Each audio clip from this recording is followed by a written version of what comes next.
So earlier this year, Jesse had a huge fire where he lost almost all of his cars, all of his parts, and most importantly, most all of his tools that he needs to restore and help others with their cars. So we gathered together some of Jesse's friends, family, and car club members so that Eastwood can give back to him.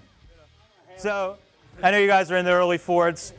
There's a guy that I always hear about that helps everybody out. Every time there's a talk about somebody breaking down or somebody needs help with a project car or anything like that, there's a name that comes up. I don't know the guy very well, but I'm in the early Ford community. I'm a young guy and I learned quickly. Recently, I heard from a lot of friends he had a fire, Jesse, and I got passed some information that he needed a lot of tools. I'm an early Ford guy. I'm into this community. I think this is something that the community is about. Jesse, come here. We got a surprise for you. I got your list of some of the tools you're looking for. Oh my God. I set you up, buddy. I set you up big time. Wow.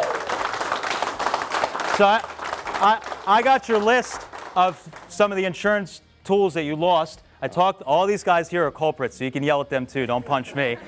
I got from a lot of these guys what you needed, when they were asking you questions, they're like, you know, what kind of stuff are you, what are you really missing?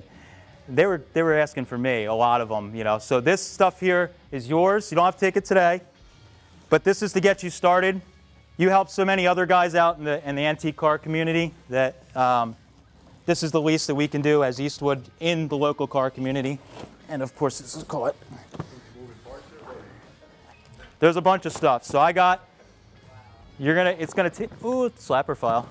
There you go. So we got you set up with a MIG welder, a helmet, a cart, shrinker stretcher. There's so much stuff I forgot in here. Throatless shear. All right. Bunch of body stands, Clecos. I know a lot of guys were telling me you needed a paint gun, so we got a detail gun and a normal paint gun with a primer gun, all that stuff. This is yours. So this is what it's about. Thank you, guys. Thank you. Really.